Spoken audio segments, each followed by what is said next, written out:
சங்கீதம் 8:5 சொல்லுது, மகிமையினாலும் கனத்தினாலும் மனிதனை முடிசூட்டினார் என்று. மனுஷனை தேவன் ஒரு பிச்சைக்காரனா உருவாகலைங்க.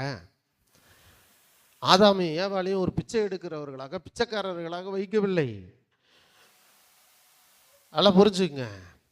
செல்வ செழிப்புல உலா வரக்கூடிய சீமானாக உருவாக்கி இருந்தார். ஒரு பக்கம் ஆற்றுல தங்கம் கரை புரண்டு ஓடுது, கோமேத கற்களும் முத்துக்களும் விளைந்து கொண்டிருக்கிறது.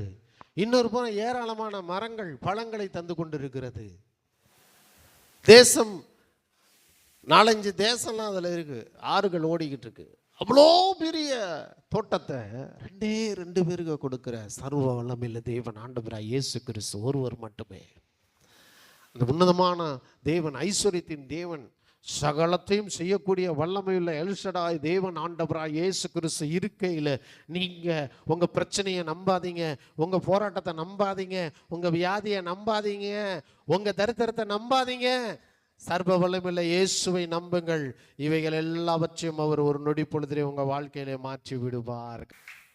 மனுஷன் இப்படித்தான் வாழணும்னு தேவன் ஒரு திட்டம் வச்சு, அந்த திட்டத்தின் அடிப்படையிலே ஏதேன் தோட்டத்தை உருவாக்கி, அவர் நினைச்ச மாதிரி இருந்துச்சு தேவன் தோட்டம், ஏதேன் தோட்டம். தேவன் தன் கற்பனையில் எப்படி வச்சிருந்தாரோ அப்படி ஒரு தோட்டம் இருக்கணையா. ஒரு பக்கம் அப்படியே பொன் விளையணும், ஒரு பக்கம் அப்படியே கோமதை கல் முத்துக்கள் விளையணும், ஒரு பக்கம் அப்படியே பழங்கள் வாடாமல் வதங்காமல் சுருங்காமல் சூம்பாமல் இருக்கிற பழங்களும் மரங்களும் இருக்க வேண்டும். எப்படியெல்லாம் அவர் பிதாவாகிய தேவன் இமேஜின் பண்ணி வச்சிருந்தாரோ, கற்பனையை செய்து வைத்திருந்தாரோ, அப்படியெல்லாம் படைச்சி அதுல தான் மனிதனை தேவன் குடியிருக்க வைத்தார். அந்த தேவன் தான் இன்றைக்கு உங்களுக்காக சிலுவையிலே மரித்து 3 நாள்ல உயிரோடு எழுதியிருக்கார் இயேசு கிறிஸ்து. இன்னைக்கு உங்க வாழ்க்கைக்கு அவர் இமேஜின் பண்ணி வச்சிருக்காருங்க. உங்கள் வாழ்க்கையில் நீங்கள் இப்படியெல்லாம் வாழணும், நீங்கள் இப்படி தான் இருக்கணும்னு அவர் திட்டம் தீட்டி வைத்திருக்கிறார். அந்த திட்டங்கள் உங்கள் வாழ்க்கையிலே நிறைவேற வேண்டும் என்றால் ஆண்டவராய் இயேசு கிறிஸ்துவுக்கு நீங்கள் முதலிடம் கொடுக்க வேண்டும். அவரை நீங்கள் நம்ப வேண்டும், அவரிடத்திலே நீங்கள் வர வேண்டும். அவருக்கு வாழ்க்கையில் முக்கியத்துவம் கொடுக்கும்போது அவர் நினைச்சிருக்க மாதிரி வாழ்க்கை, உங்கள் வாழ்க்கை முழுவதும் ஆசீர்வாதங்கள் நிரப்பப்பட்டதாக இருக்கிறதை நீங்கள் காண்பீர்கள். மனுஷனை குறித்த தேவனுடைய திட்டம் அப்படி இருந்தா, அப்படி இருந்துச்சு. ஆனால் மனுஷன் மாறிட்டான். தேவனுடைய திட்டம் இன்னைக்கு மாறலை, இன்னைக்கு வரைக்கும் மாறலை. அவர் அப்படியே தான் இருக்காரு, அவர் அப்படியே தான் இருக்கிறார். மனிதன் தவறு செய்தபடினாலே ஏதேனை இழந்து போனான். இழந்து போன மனுக்குலத்தை மறுபடியும் ஏதேனுடைய அந்த நிறைவான ஒரு வாழ்க்கைக்குள்ள அழைத்து செல்லும்படியாக தேவன் இயேசு என்ற பெயரில் இந்த உலகத்துக்கு வந்தார். பாவத்தை மன்னித்து மனிதனை பரலோகத்துக்கு கொண்டு செல்வது மாத்திரல்ல, மனிதன் இழந்து போன ஏதேன அவனுக்கு இந்த உலகத்தில் திருப்பி தருவதற்காக இயேசு சிலுவையிலே பாடுபட்டு மரித்து 3 நாளில் உயிரோடு கூட எழுந்திருக்கிறார்.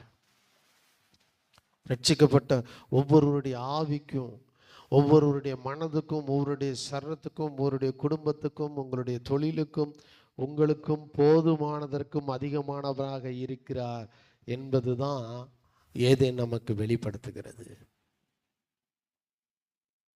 இதுக்கு குறைஞ்ச எதுலையும் தேவனுடைய உள்ளம் திருப்தி படுறதே இல்லை. நீங்கள் இப்படி தான் வாழணும்னு தேவன் இமேஜ் பண்ணி வைக்கிறார். 2 கொரிந்தியர் 9:8 சொல்லுகிறது, நீங்கள் எல்லாவற்றிலும் எப்பொழுதும் சம்பூர்ணமுடையவர்களாய் இருக்க தேவன் சகலவிதமான கிருபையை உங்களில் பெருக செய்ய வல்லவராய் இருக்கிறார். தேவன் எல்லா விதமான கிருபையை உங்களுக்குள்ளே பெருக செய்ய வல்லவராய் இருக்கிறார். பெருக செய்கிற தேவன்க. மனுஷனை ஒரு நிறைவான அந்த தோட்டத்துக்குள்ள கொண்டாந்து வச்சுட்டு அந்த மனுஷன் சொன்னது என்ன தெரியுமா? நீங்கள் பழுகி பெருகி பூமியை நிரப்பி ஆண்டு கொள்ளுங்கள் என்றார். தேவன் நீங்கள் உங்கள் வாழ்க்கையில் நல்லா இருக்கணும், முன்னேறணும், வளரணும், வாழணும், வாழ்ந்து இருக்கணும் அப்படிங்கிறதுக்காக தான் இயேசு சிலுவையிலே மரித்தார். நீங்கள் சாகணுங்கிறதுக்காண்டி இல்லை, நீங்கள் பிழைக்கணுங்கிறதுக்காண்டி இயேசு சிலுவையிலே மரித்தார். அவர் மீது உங்கள் நம்பிக்கை வைப்பீர்களா?